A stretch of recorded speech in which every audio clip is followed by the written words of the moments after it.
It's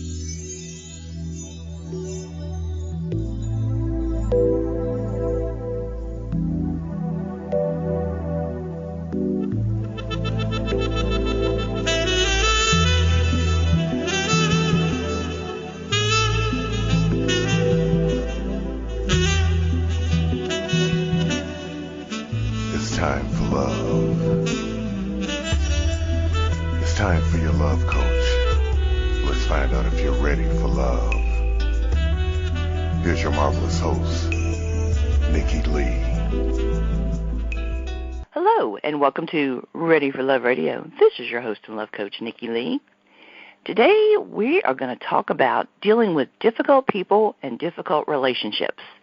Now, you know, we all like to think that when you finally find that person, that one that you think is the one for a great relationship, that everything is just going to be perfect sailing. Now, you know, we all know that the fairy tale idea isn't true. You know, it's not happily ever after for most people. There's going to be bumps in the road at some point. At least that's what I've always found. No matter how great you are together, there's going to be difficulties from time to time. There just are. Some relationships and some people, let's admit it, folks, are more difficult than others. And some are really, really difficult. So those are the ones that we're going to talk about today. And in order to talk about that, I dug around and I said, you know, we need a really good expert that can help us really, really understand these difficult people. And so today I'm bringing in Dr. Rhoberta Shaler. Rhoberta, it's awesome to have you with me today. Thank you, Nikki. It's great to be here. You know, and she's known as, y'all are going to love this, the Relationship Help Doctor. How about that? Is that not the person to have help us with this? I hope so. Get this. This is her bio, and y'all are going to love it. She trademarked this name. I think y'all are going to like too. It says she provides urgent and ongoing care for partners, exes, adult children, and coworkers of crazy-making, relentlessly difficult people she calls hijackals. I like that. She helps them to save their sanity and stop the crazy-making. Even the United States Marines called on her to help. Now, that's pretty impressive. She's a relationship expert, mediator, speaker, and author of 16 books. Dr. Shaler consults with clients worldwide through the magic of the Internet, and her website is www.relationshiphelp.com. I love when we find a website address that just says it, that just says what we want to say. That's so cool. So, like I said, it's great to have you with me today, and I think we're going to share all kinds of information that's going to help people to work with, the difficult people in their life, because, unfortunately, you can't just always just cut them out of your life, and sometimes you shouldn't. I think we're going to talk about there's times when that's not the best thing to do. So I think we got a lot of interesting things we need to share with the audience today. Do you agree?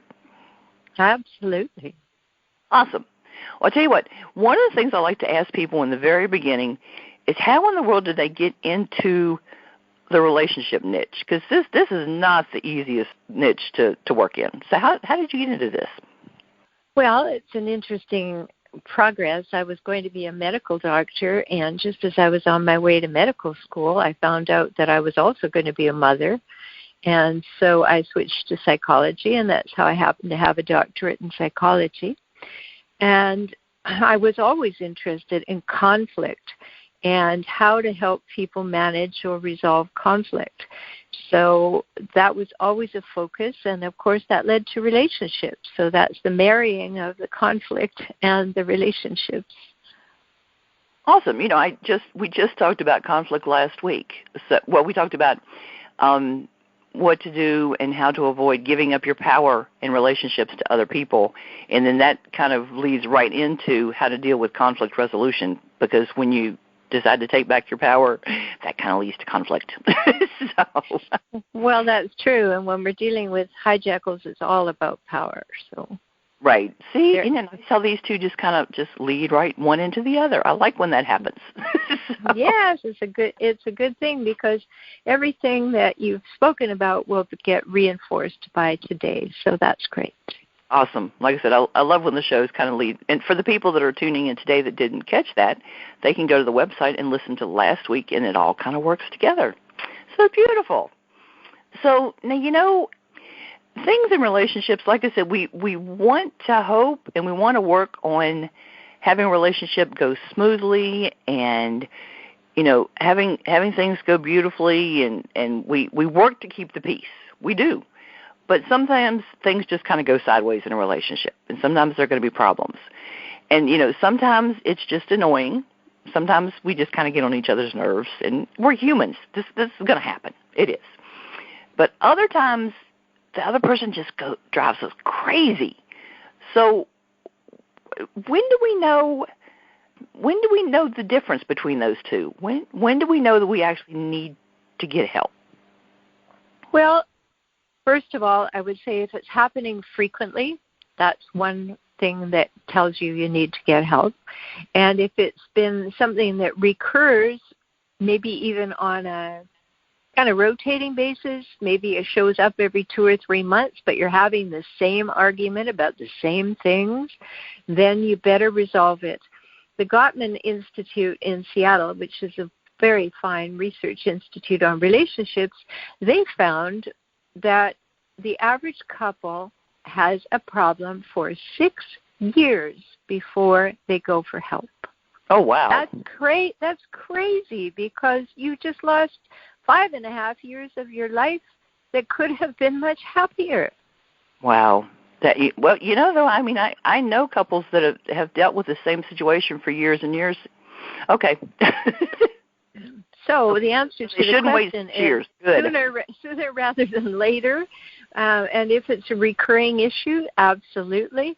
But it doesn't have to be like a definable issue. You may have a feeling that you are always being at fault, or you are always the one on the wrong end of the stick, or you're always the one who's being belittled a little bit or put down, or at least not considered very often.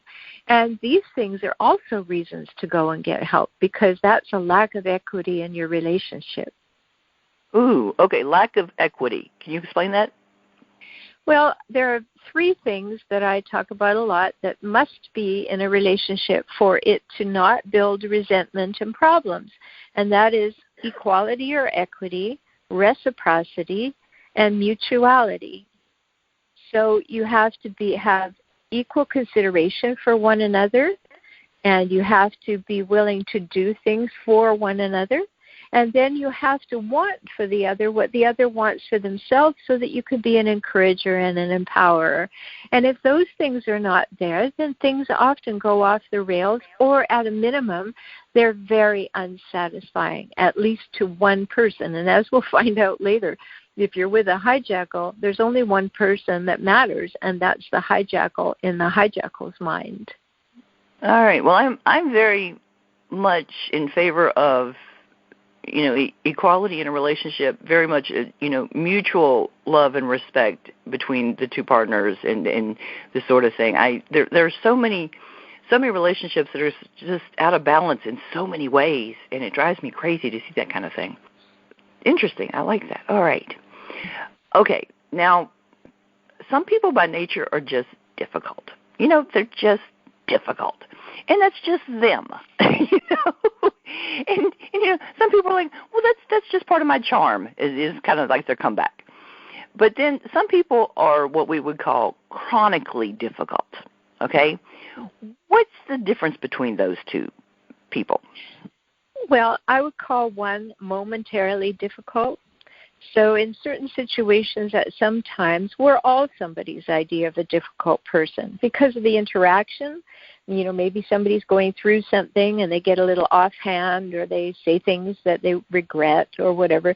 That's a difficult person, and it's situational. But a chronically or relentlessly difficult person is a person that is always that way to you. And and that's the difference. And one thing, as we get into this conversation about hijackals, Nikki, is that hijackals are the worst at home. Okay. So they're going to be relentlessly difficult to you when you're in relationship with them. Okay. So they may be fine or even charming to other people, but we'd want to watch for how they treat us personally. Exactly. And what will happen is that they put on a great show of charm and manipulation and seduction and exploitation out in the world.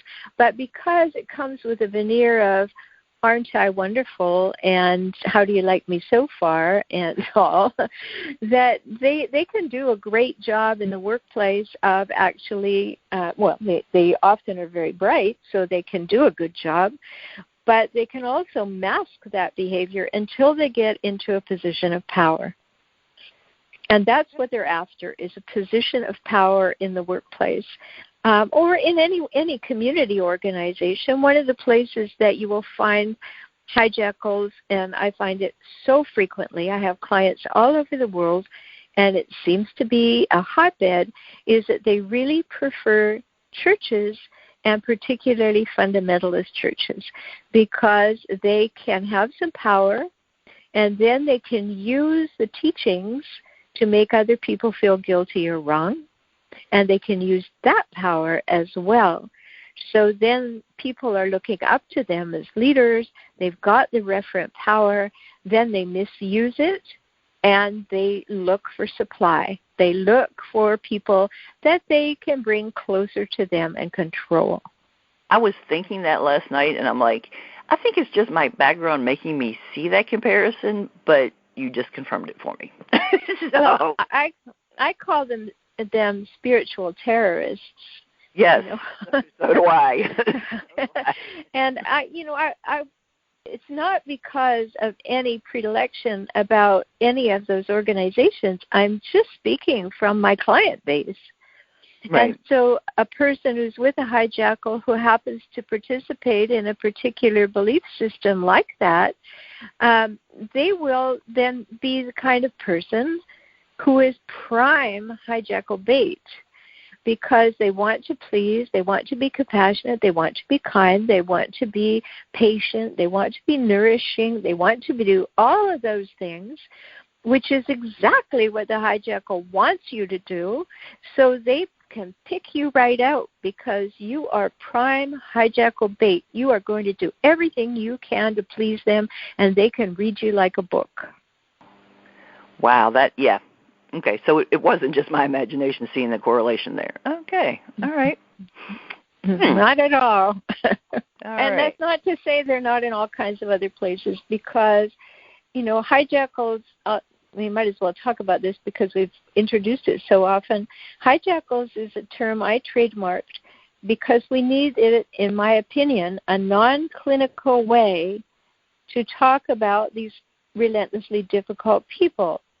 And a hijackal is a person who hijacks a relationship for their own purposes, and then they relentlessly scavenge that relationship for power and status and control. Right. That was actually my next question anyway, so that's fine. Okay, great. So when we're talking about people who are scavenging for power, status, and control, you're going to probably be interested in organizations or careers that have some promise of power, status, and control. So there are clinical terms for all these things, but the reason that I wanted to trademark a non-clinical term is that if you go to the Google goddess and you say, my partner is doing this, and the Google goddess spits out narcissist or sociopath or psychopath or whatever, and now you latch onto that and you say, oh, now I know what's wrong. My partner is Now right. What's happened is you now have a blame mentality, and it's all about your partner being that, and you are not looking at the ways in which you need to develop to not put up with that. Yeah, as you were describing all that, those are the terms that were coming to my mind. Because that's true. Right, because those are all the ways that you describe all those kind of people. So, sure. Yeah. And we include others in that mix, like borderlines and avoidance and, histrionics. All of those clinical terms. A layperson doesn't need to know all of that. They need to know that hijackals, all of them, no matter which clinical term, all hijackals drink from the same pool of traits. Right. So it doesn't really matter to you as the partner, the ex, or the adult child or coworker of these chronically difficult people, which one it is. In fact, it's better if you don't. All you need to know is there are the traits, and now I have woken up, and I see those traits, and I say, no, I don't want that. So then I have to stop enabling and condoning them. And that's a huge journey. That's, the bulk of my work, aside from my couples work, the bulk of my work is helping people get the strength and the courage and the power to say, no, I will not be treated that way. And yes, I see clearly that I have been making excuses, justifications, and rationalizations for their behavior for a very long time. Right. Well, and I know plenty of people and have been around plenty of people throughout my life and have seen their spouses and their family members make excuses for it for years and years and years and years. And, and that's not helping anybody. It's not helping anybody involved in the situation at all. No, it isn't. But what it is doing, and which is sad, is that if you see it happening in your relationship and you don't stop condoning or enabling it, your children are watching that model of how a relationship goes, what it means to be a man and woman in relationship, and how to do that even before they have language. So you're teaching them that. Right. Well, and I've seen multi-generations that it happened. Because, exactly. Well, and I saw, in one situation, I saw the son see it from his father, and he decided that was the way he should be. But then I saw the daughter see it happen, and she's like, no.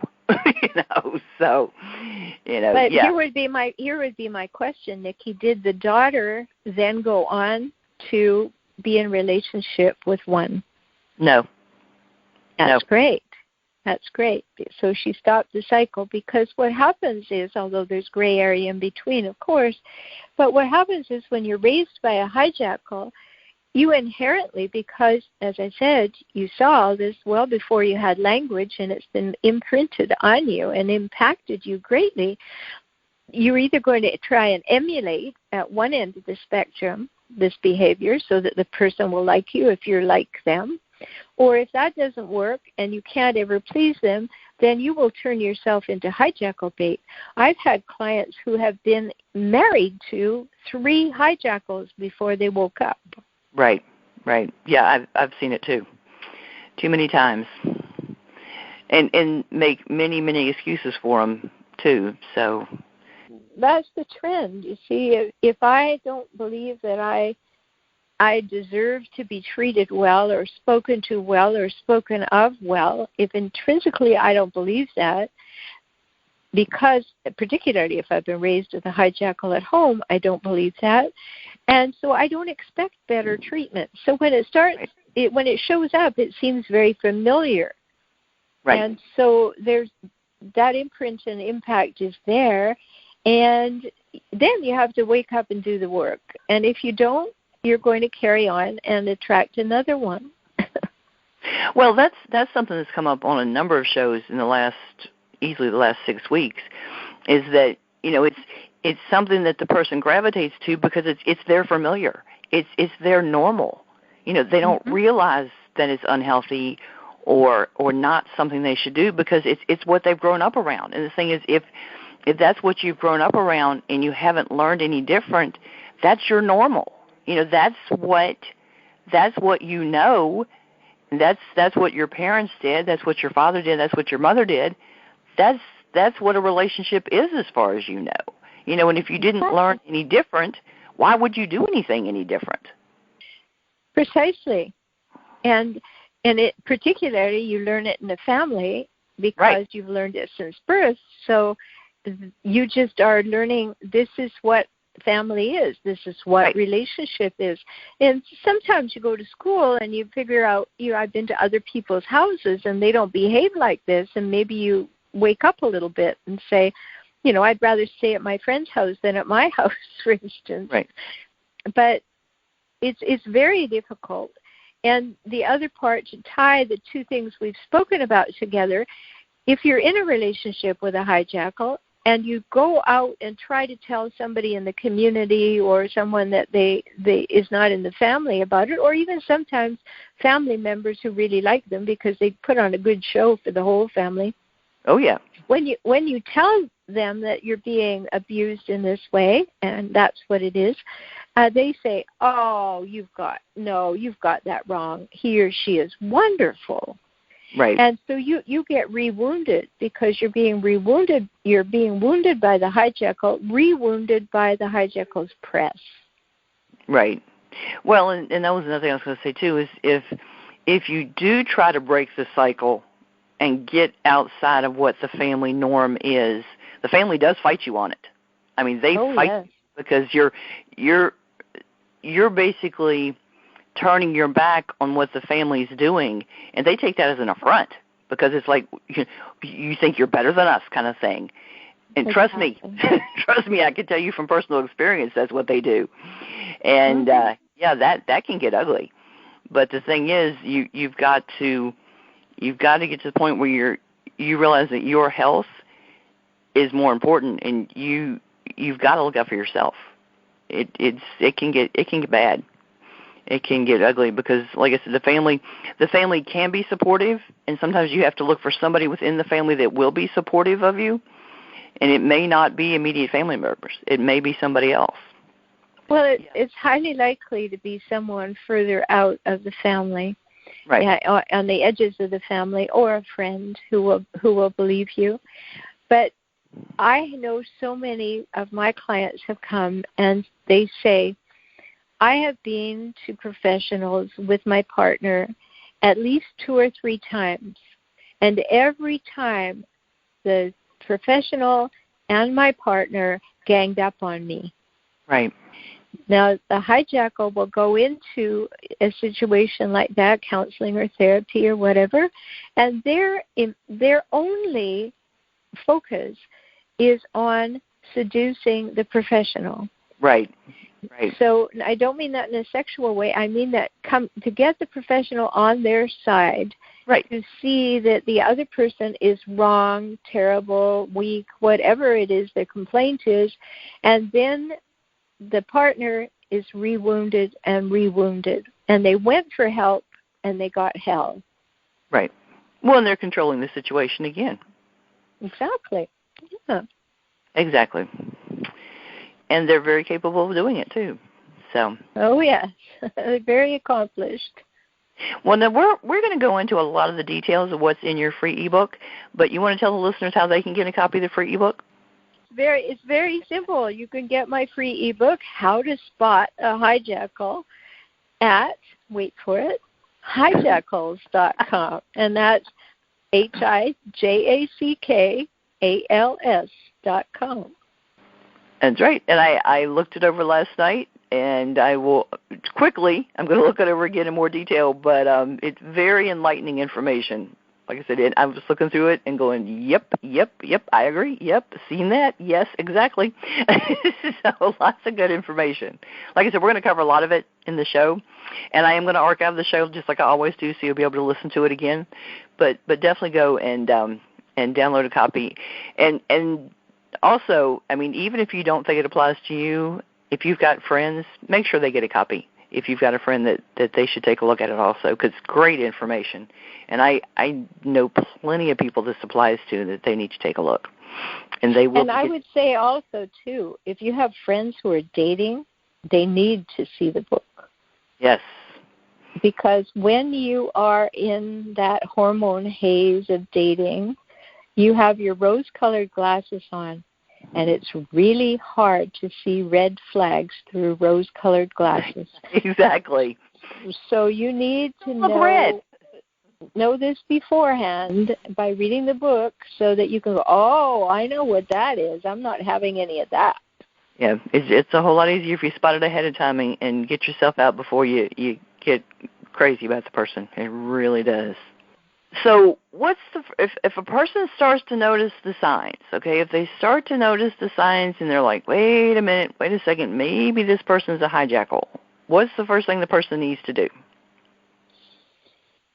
Well, after reading the ebook and they're sure, it's not a maybe anymore. They go just like you did. Mm-hmm. Yep. Once you know that, then you don't do anything about the other person. You work on yourself. I like it. All right. Because once you've opened your eyes to it, you know that what you're doing isn't working for you. It may be working really well for the hijackal, but it is not working for you. So you need to get some help to know how to think differently, change your behavior, change your responses, clarify, set, maintain, reinforce your boundaries. And you need, unless you're being physically or sexually abused, I always invite people to stay in the relationship and strengthen themselves first. Because if you get out of a relationship like this, and you don't have any strength and you don't have any skills, it takes so much more from you to swim once you're outside this.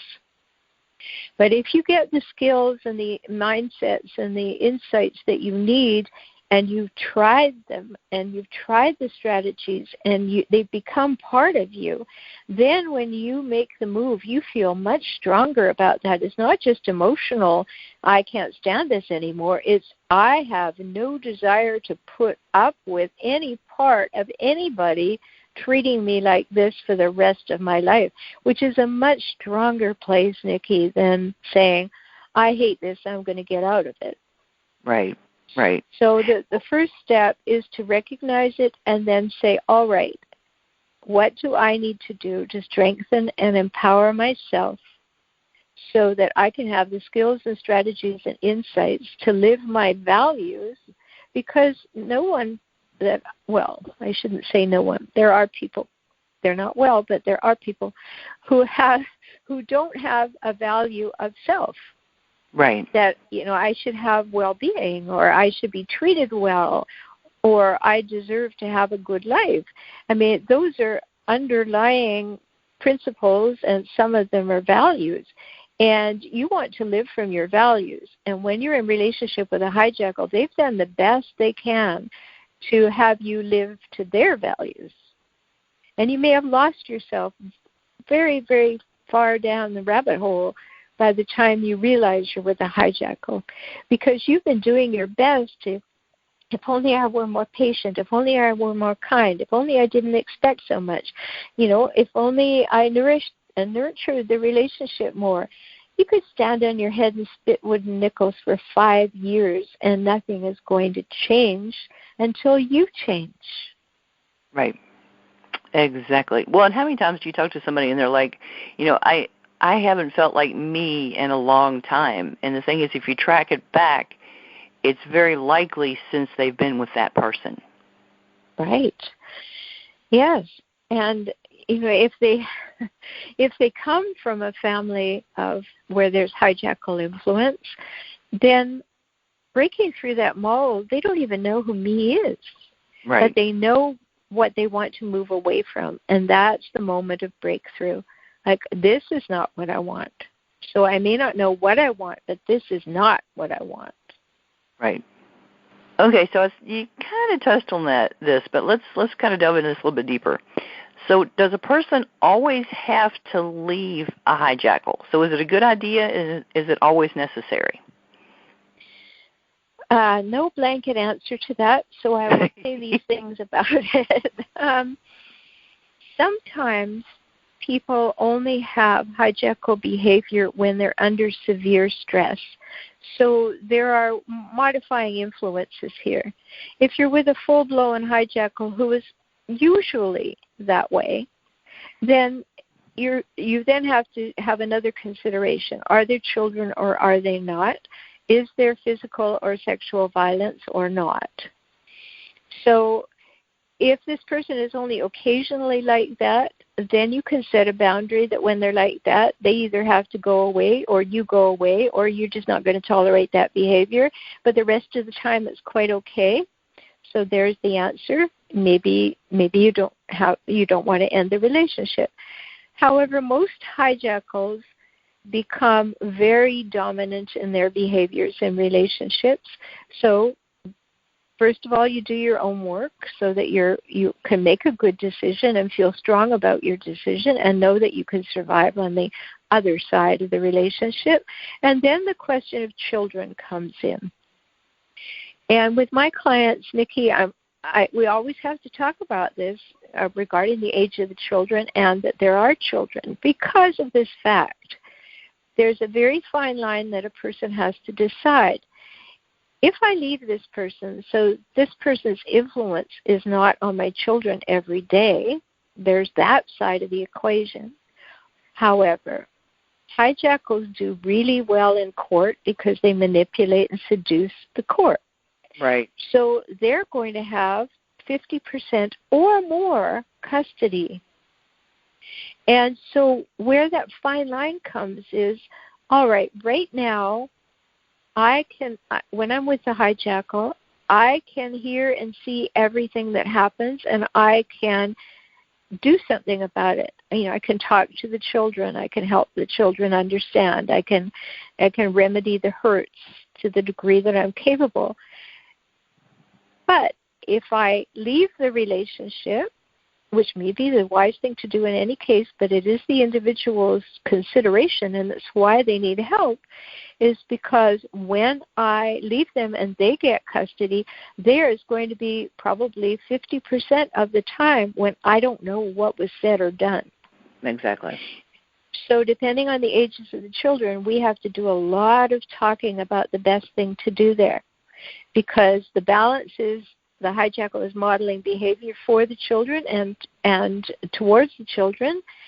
And the other side is, if it's unmitigated because nobody's hearing or seeing it, and parental alienation takes place, kind of set yourself up for that. And that happens a lot. Right. So it's a big consideration. And that's why you need help. When you're with a hijackal, you need to go to somebody who understands hijackals. And of course, that's my term for it. But you need to go to somebody, and you always need to interview people. Like I see all my clients by internet videos, so they're all over.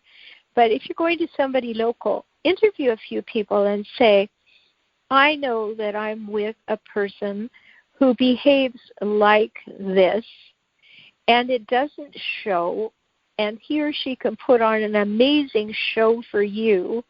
Do you have the background to recognize that without question? Because I don't want to come into this relationship ending up feeling worse than I do right now because it wasn't seen. Right. And that's it. That takes a lot of strength to go to a person and say, is this your area of expertise? Can you see this? Because if you don't do that first, the hijackal will do it. And many times they'll go to the therapist or the counselor or a coach or whomever, and they'll go to see them on the side before the first appointment. Just thought I'd drop in and get to know you. Right. Really friendly.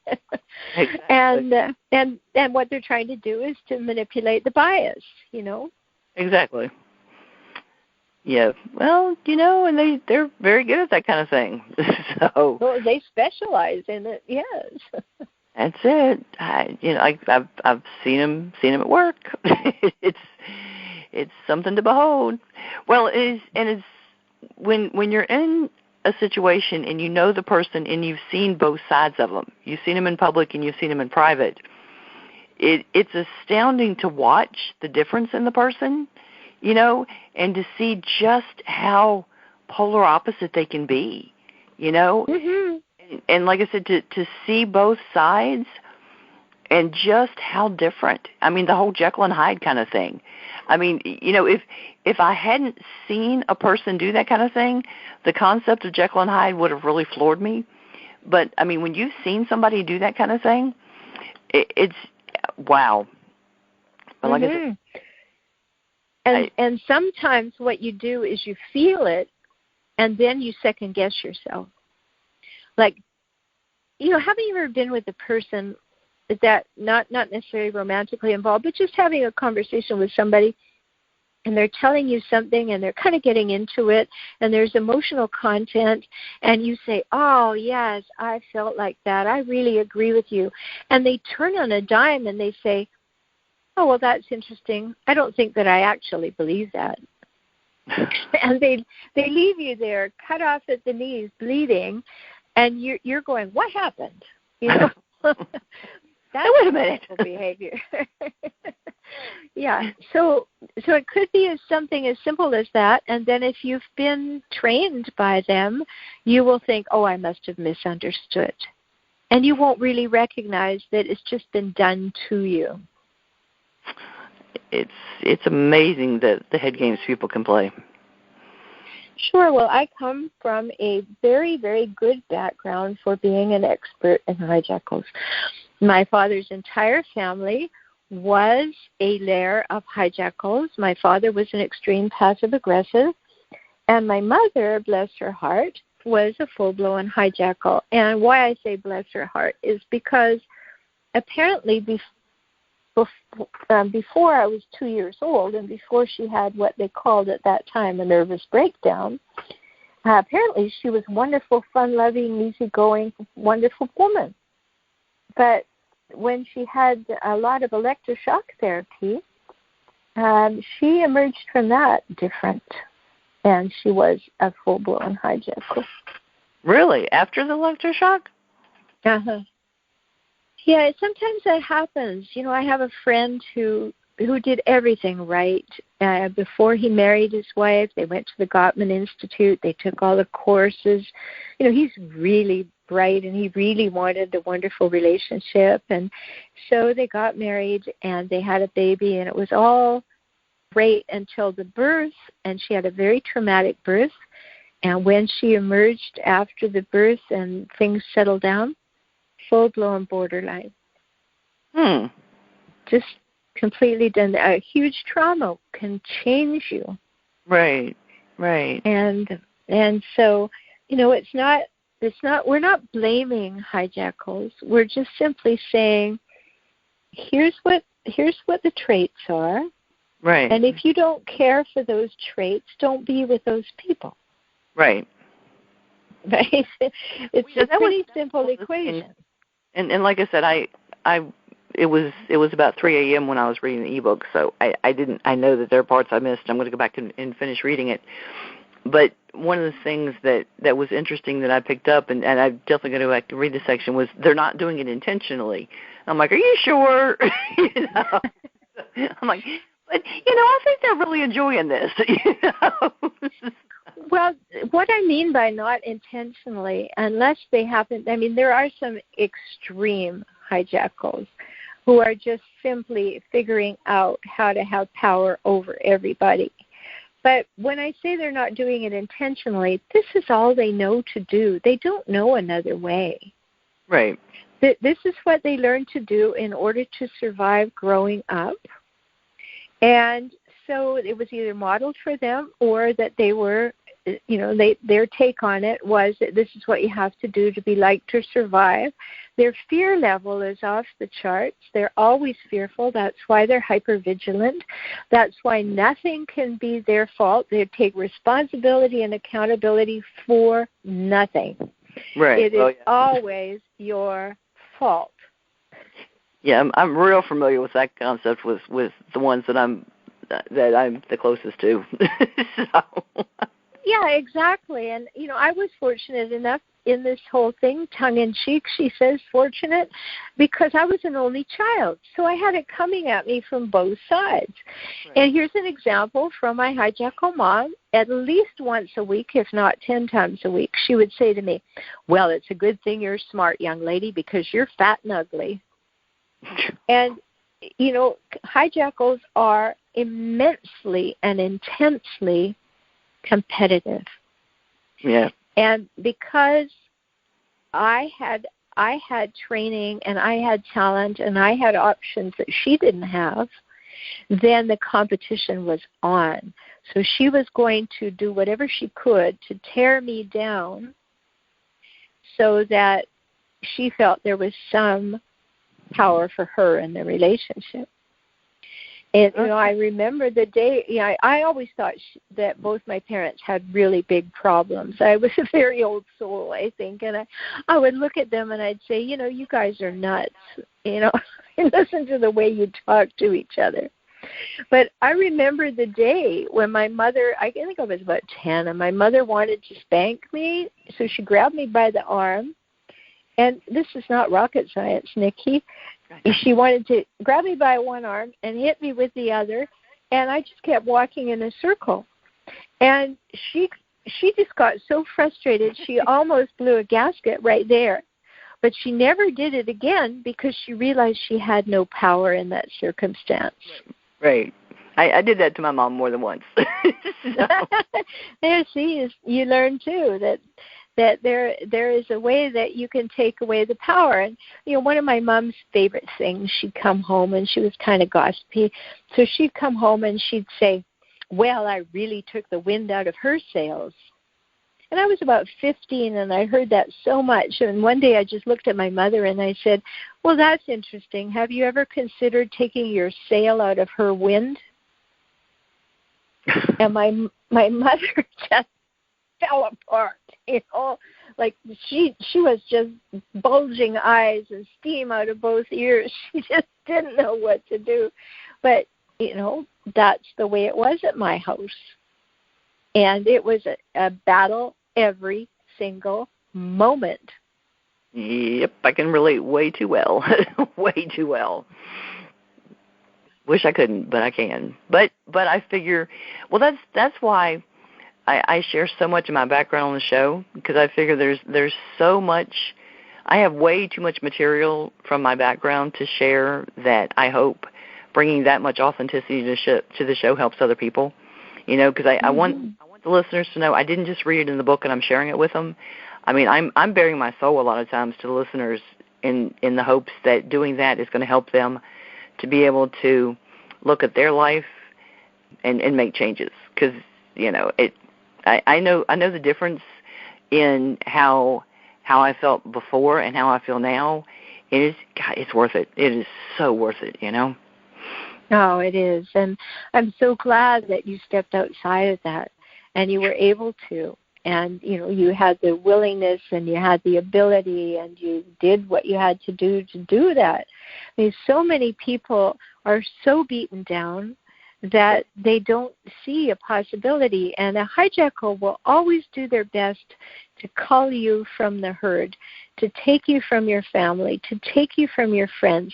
They will go and tell your friends or your family, you know, I'm seriously concerned about her. You know, I think she's losing it. And they'll get them to collude with them against you, your very own family and friends. Oh, yeah. They still try. You know what's interesting is my dad got remarried a few years ago, and the woman that he married didn't talk to me at all, just at all. Well, actually, they never even, him and my brother never even mentioned that I existed. When I met her, I walked up and said, I'm his daughter, and she looked at me like, I mean, she gave me this like really stunned look, and she says, he has a daughter? She'd been dating him for several months, and I'm like, yeah, evidently, yeah. You know, I'm standing in front of you. I do exist. And when they started having problems, I said, you know, I just kind of have to say something. And she says, what's that? And I said, I'm really kind of floored that you didn't even bother to talk to me about anything, seeing as how I would have a perspective on how he treats women since I'm his daughter. And I've known him for, I don't know, 48, 49 years at that point. And she looked at me kind of dumbfounded. And I said, seriously? You're not seeing the correlation here? Wow. Maybe you deserve each other. Well, I understand that one, Nikki, because I was with a hijackal, and of course, because I was hijackal bait, and as I got to know him and I noticed all these things, it was later on in my life, and I was friends with his daughter and his grandchildren and everything over time. And then one day I said to his daughter, there are these traits.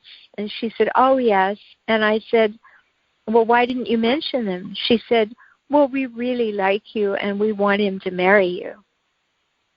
So they weren't going to blow the whistle on him. And wow, how about that for enabling? Wow. Yeah. Yeah. I'm way too honest and blunt for that. I would have told her the truth. I thought them getting married was a stupid idea. So, interesting. Are they still married? They're married. Okay, we were driving to the wedding, okay? I rode with him, and I was like, are you sure you don't want to turn and go the other way? Yeah. I don't know. And I had to actually give him a wedding ring so he wouldn't wear the one he had with Mom. I'm like, hell no, you're not wearing this ring with this woman. No. So, yeah, it's interesting, and sadly the story goes on. Mm-hmm. I'm sure it does, because it never ends with hijackals. It does not. So what makes a person attractive to a hijackal? Oh, that the person who's attracted to what is attractive to a hijackal is a person who is needy, desperate, wanting to please, looking for love, and willing to overlook certain things. They test you a little bit to find out if you catch things or you don't catch things. And what they're looking for is compliance. Oh, okay. So that you will do what they want you to do over time. So what they do is they love bomb you in the beginning so that you are so overwhelmed with, oh, my soulmate has arrived. I've waited so long. This person is perfect. Well, they have an innate ability to get into your head and your heart and figure out what you want, and they do their very best to give it to you at the beginning as quickly as possible because they want you to move in, get married, or have a baby. And in any of those three options, they will have more power over you. So the faster they can do that, the sooner they can give up the pretense of being this charming, wonderful person. Okay, now let me ask you an important question. A hijackal can be a man or a woman, can they not? Absolutely. Okay, just thought maybe we should put that out there. So. We absolutely should, because that's why I just keep calling them hijackals, because there's an equal number of men and women. They just come in different flavors. So there's certain women tend to be one kind of hijackal more frequently, and men tend to be the other kind. But they're still all hijackals, and there are just an equal number of them, whether they're male or female. What happens when two hijackals get together? It is a good question. One of two things happens. First of all, they're highly competitive. Have you ever watched House of Cards on Netflix? Oh, yeah. There's two hijackals. They're going to outsmart each other, right? Right. Everything is measured. Everything is watched. Everything is nuanced. Everything is the long con. So there's that. And then the other side is that they will absolutely devastate each other, and one will go running because the competition is not working well for them. So either they collude together to really, it's I don't want to put a bad spin on the term power couple, but that's how they see themselves. Sure. And if they get together and one has been seduced by the other in a way that was not recognized, then we have horrible things happen. There's a reason why we have a gun violence problem in domestic violence. one of the reasons is hijackals. I think we've just seen that in Las Vegas because, well, what limited information we have, and even though it seems like a lot of information now here several days later, it's not enough information about the shooter. And his father was a known psychopath and a criminal. Now, think what he saw, think what he experienced, think what went on in his mind. And then there are genetic markers for these things. So if there is a genetic marker, and 1 in 25 people have it, and there's trauma in the early life, then it will exacerbate. It will start to show up. And this, is a double life. I think what we're going to see is this man actually had a double life. Oh, yeah.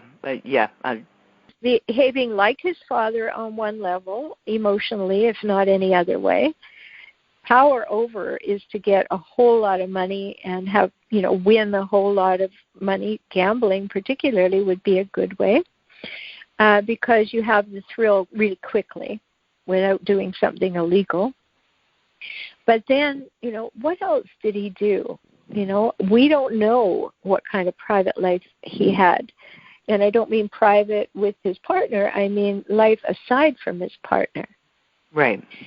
And so when it was just almost classic when the woman that he is with said to the car saleswoman, well, he got me out of a bad relationship and I'm eternally grateful to him. Right. Okay? So she was hijackal bait. I cringe every time somebody says that. I mean, there are times that works out very well, but there are other times when wow. Well, sure, it works out well because some people are absolutely wonderful. And then it works because they're attracted to people in desperate straits and difficult situations because they know that they can have power over them because at that time their emotions are not working correctly. So, there's evidence that's been cited that in casinos he would belittle her, he would degrade her, and she would just stand behind and say, okay, and be very submissive. Right.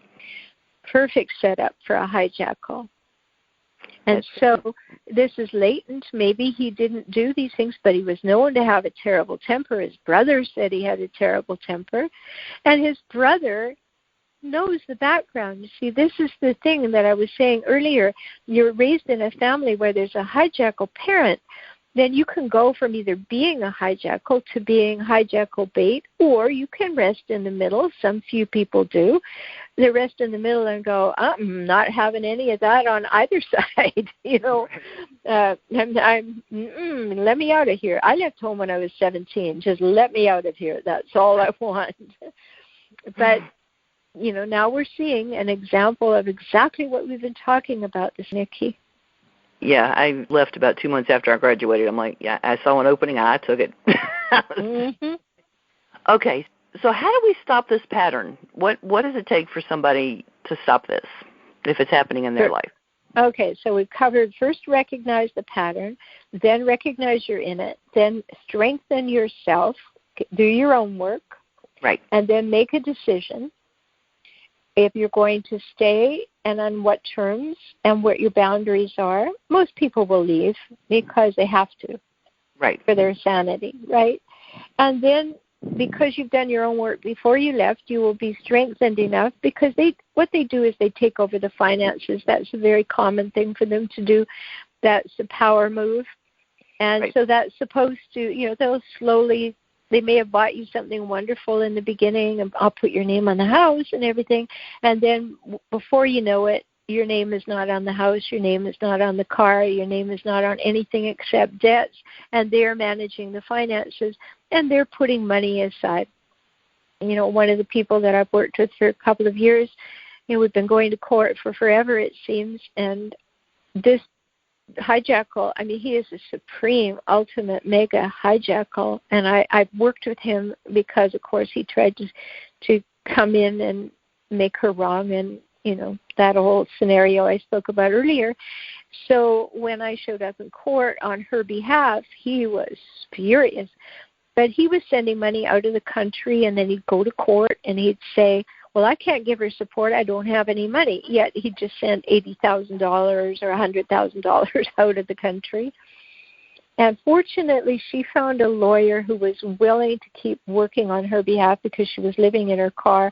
And I said, if you can just hang in there, because she's very, very good at documentation. And I knew that it was going to come out if we could just hang in there. The good news is that now he's probably going to prison. He's been got on fraud and money laundering and perjury. And here he's not been able to have the win. Right. But this is something, I know that we don't have time to talk about all kinds of things that happen, but when you do leave a hijackal, you have to be prepared for court. And you need help for that too, because there are ways that you must handle yourself when you go to court. And all these things take special handling. Yes, definitely. Yeah, well, preparing for court, there's so many things to get ready for court. And you've got to be ready. You've got to be prepared, and you've got to be ready for it.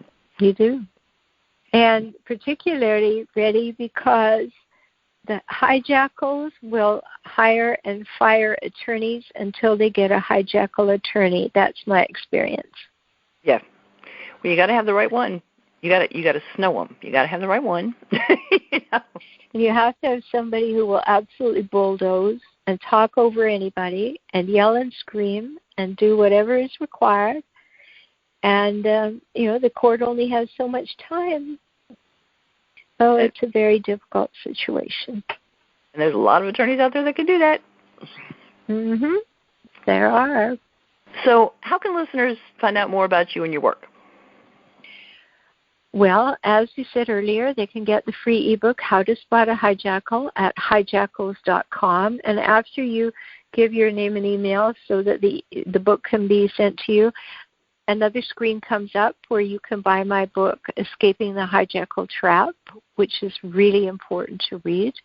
And then generally, you can go to my website, forrelationshiphelp.com, and subscribe to my blog and my newsletter, so we'll stay in touch.